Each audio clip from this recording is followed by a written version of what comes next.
Em 2012, a Unesco decretou Elvas como Património Mundial da Humanidade, designando-a cidade-quartel fronteiriça de Elvas e suas fortificações. É por isso cidade-fortaleza de fronteira. Desde a sua concepção, em 1297, que esta cidade funcionou sempre como um ponto estratégico de defesa da fronteira com Espanha, tendo herdado um vasto património militar, pois na parte mais elevada da cidade fundaram-se os principais edifícios de função militar em Portugal até ao início do século XVIII.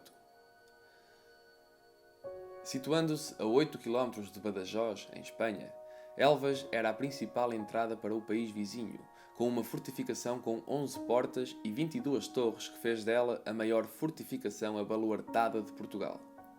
Atualmente, dispõe de 3 portas de entrada principais: Esquina, que servia a zona militar norte, São Vicente e Olivença, que constituíam ruas importantes que confluíam na Praça Central.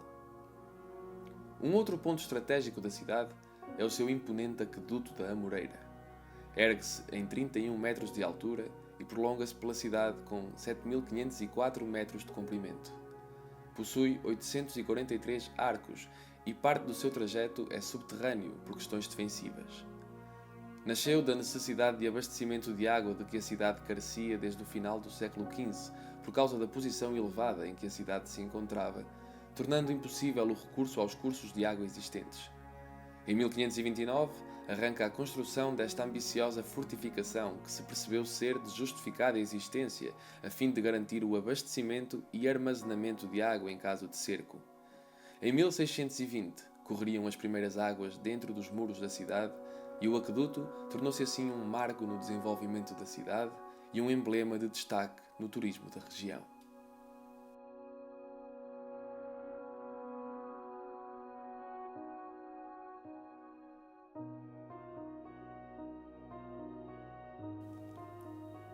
Cercada de uma forma sublime pelas fortificações abaluartadas do centro histórico, Elvas merece a este nível a distinção de melhor testemunho do primeiro método holandês de fortificação a nível mundial. E isto deve-se, sem dúvida, ao estado de conservação de excelência em que se mantêm estas fortificações, que ficaram na história por constituírem o maior campo entrincheirado de fosso seco do mundo.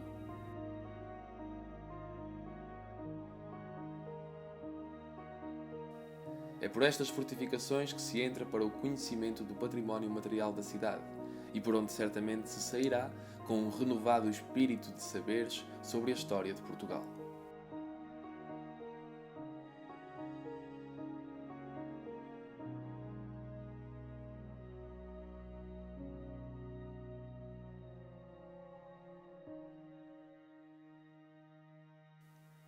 A paisagem militar é ainda pautada pelos seus fortes de Santa Luzia e da Graça e pelos fortins, estruturas mais pequenas que serviam como primeira linha de defesa militar. O Forte de Santa Luzia é um exemplo de excelência da arquitetura militar. De geometria estrelada, apresenta um sistema de frentes inovador que antecipa o sistema de Pagan sob a forma de polígono irregular de 161 metros por 144 metros. Durante as invasões francesas, o forte foi ocupado por tropas espanholas, francesas e, numa última fase, por tropas inglesas. Atualmente situa-se a funcionar em parte do Forte de Santa Luzia o Museu Militar, depois de uma recuperação de património de algumas partes do forte. A parte norte apresenta a ligação à cidade e a divisão central servia de corpo de guarda. A oeste situa-se a casa do governador, que se constitui num ponto privilegiado de observação.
O Forte da Graça é mais um elemento militar de destaque. A obra monumental terminou em 1792 e chegou a ter 6.000 homens a trabalhar na sua construção. Foi inicialmente construído com dimensões menores do que as que apresenta atualmente. Mas em 1762, o Conde de Lippe, a quem se associa a construção deste forte, decretava ser urgente a construção de uma obra que efetivamente salvaguardasse a principal praça do país. Para tal, a construção teria que garantir uma capacidade defensiva significativa, pois se fosse tomado pelas tropas inimigas, constituiria uma enorme ameaça para a cidade.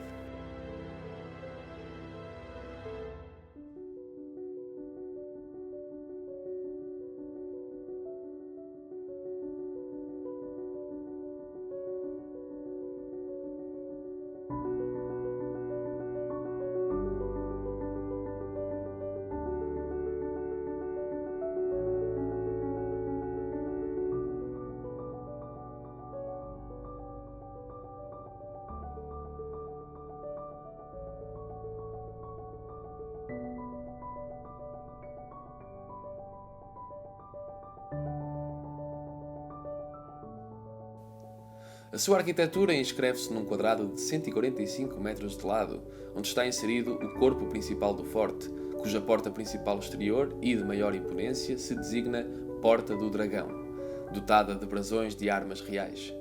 A parte central é também rodeada de fortificações, das quais se separa por fosso de geometria quadrada, que permitiriam às tropas uma melhor circulação dentro do fosso.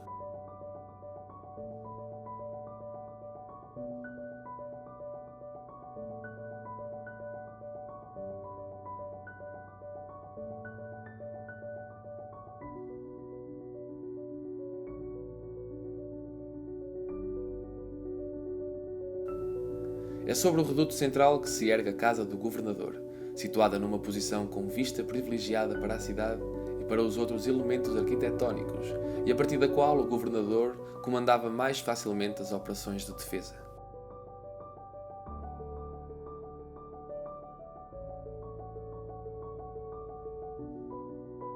No terceiro piso, um terraço, com vários parapeitos e frestas e outras estruturas que funcionavam como sistemas de defesa por terem uma vista mais elevada.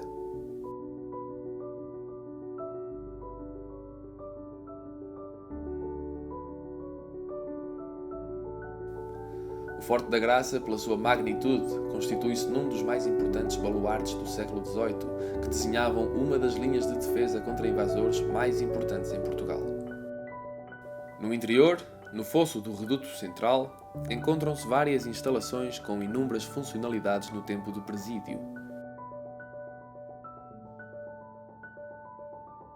Os dormitórios, que serviram também de prisão, ocupavam as galerias frestadas. Até 1986, o Forte da Graça funcionou como prisão militar, para onde eram enviados essencialmente militares condenados por crimes de desobediência.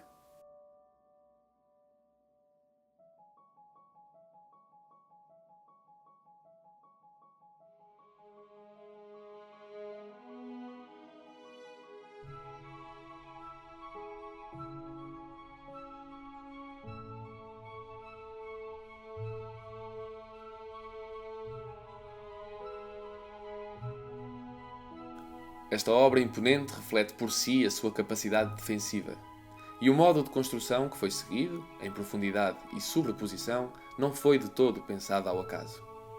O reduto central está desenhado com 7 pisos, da cisterna ao eirado da Casa do Governador. Em 1874, o Forte da Graça contava já com 1.792 homens, 187 peças de armamento e 12 morteiros, e tinha uma capacidade de armazenamento de comida, em caso de cerco, para 60 dias, que contabilizada daria para cerca de 107.520 rações para os homens, e dispunha ainda de 2 fornos que tinham a capacidade de cozer 500 rações de pão.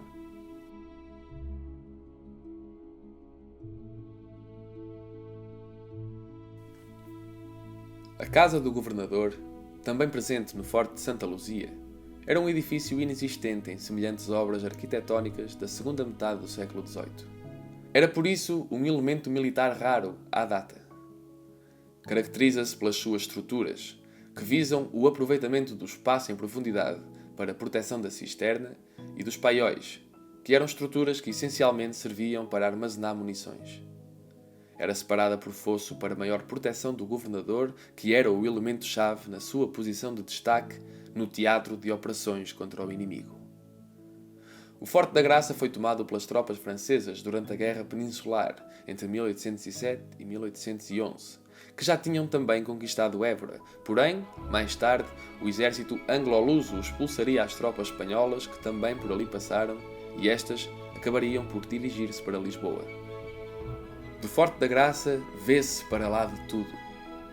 As inúmeras estruturas defensivas ditam o esforço hercúleo da defesa de Portugal na sua linha de fronteira.